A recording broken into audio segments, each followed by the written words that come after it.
नमस्कार मित्रों, हमारी सीरीज़ चल रही है ग्रहों के सिद्धांतों पर। Episode number 12। आज हम बात करेंगे शुभ अशुभ ग्रहों की।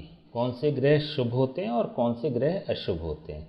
देखिए, एक नैसर्गिक गुण होता है सभी ग्रहों का।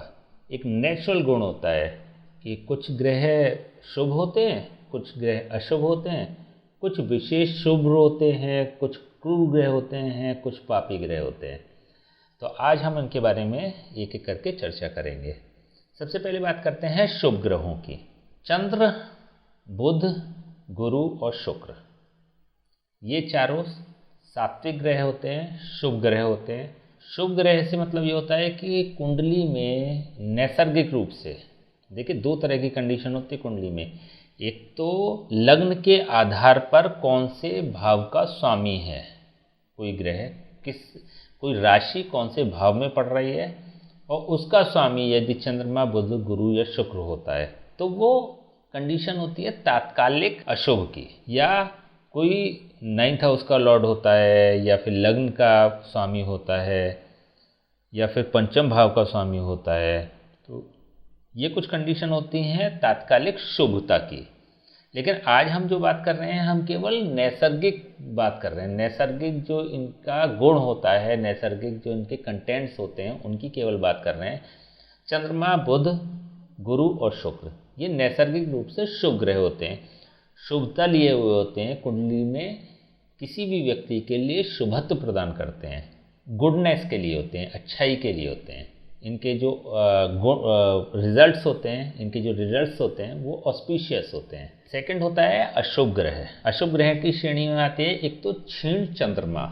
क्षीण चंद्रमा से मतलब ये हो गया कि कंडीशन ऐसी होती है कि जैसे अमावस्या के पास का जो चंद्रमा होता है, या अमावस्या के आसपास का जो जन्म होता है, अमावस्या में भी एकादशी से लेके अमावस्या तक जो स्थिति होती है वो क्षीण चंद्रमा वाली होती है। तो इस कंडीशन में चंद्रमा अशुभता प्रदान करने वाला होता है। लेकिन पूर्णिमा के आसपास का चंद्रमा विशेष शुभ बन जाता है। अशुभ ग्रहों की श्रेणी में आता है क्षीण चंद्रमा। शनि आप सभी लोग परिचित हैं शनि से, अशुभ ग्रहों की श्रेणी में आता है। सूर्य अशुभ ग्रहों की श्रेणी में आता है। जब हम लिटरेचर की बात करते हैं तो सूर्य का जो कंटेंट्स होता है वो अशुभता की श्रेणी में आता है। एक्चुअली सूर्य का एक विशेष गुण होता है कि वह जिस भाव में बैठता है उसको खराब करता है, उसको क्षीण करता है, उसको, क्योंकि सूर्य का जो कंटेंट्स होता है वो जलाने का होता है। सूर्य का जो तत्व होता है वो अग्नि तत्व होता है। अग्नि तत्व भी इस प्रकार का है कि वो जिस भाव में बैठता है उसको डैमेज कर देता है पूरी तरह से। तो इसलिए सूर्य को अशुभ ग्रहों की श्रेणी में माना गया है। इसके साथ ही राहु, केतु और मंगल, ये अशुभ ग्रह होते हैं। राहु, केतु और मंगल।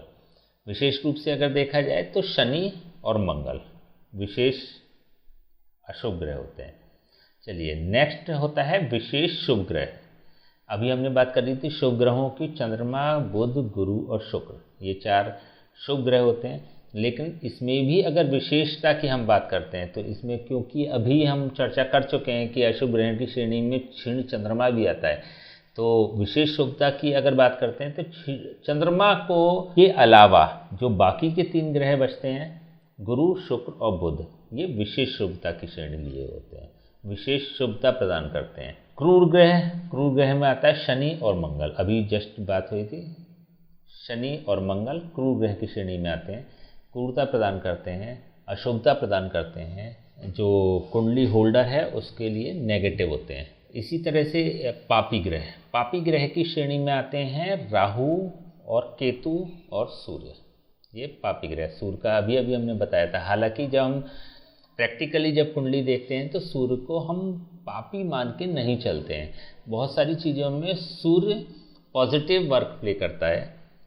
आज के परिप्रेक्ष्य में देखें तो पॉजिटिव वर्क प्ले करता है, लेकिन डिपेंड करता है कि आपका लग्न में इतना बल होना चाहिए, कुंडली होल्डर के लग्न में इतना बल होना चाहिए, जिसकी कुंडली है उसके लग्न बली होनी चाहिए, जो कि सूर्य के कंटेंट्स को एब्जॉर्ब करने की क्षमता रखती है।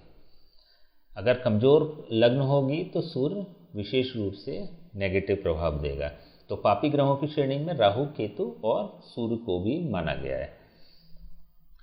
इसके अलावा एक एडिशनल शब्द और आता है, हालांकि जो लिटरेचर हैं उसमें नहीं दिया गया है, लेकिन जैसे हम लाल किताब की बात करते हैं तो लाल किताब में एक पाप ग्रह और पापी ग्रह, दो तरह की कंडीशन बताई गई हैं।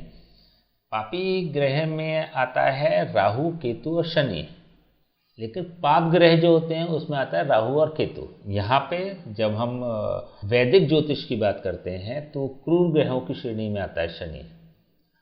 क्रूर ग्रह की श्रेणी में शनि और मंगल हो गया, और पापी ग्रहों की श्रेणी में राहु, केतु और सूर्य हो गया।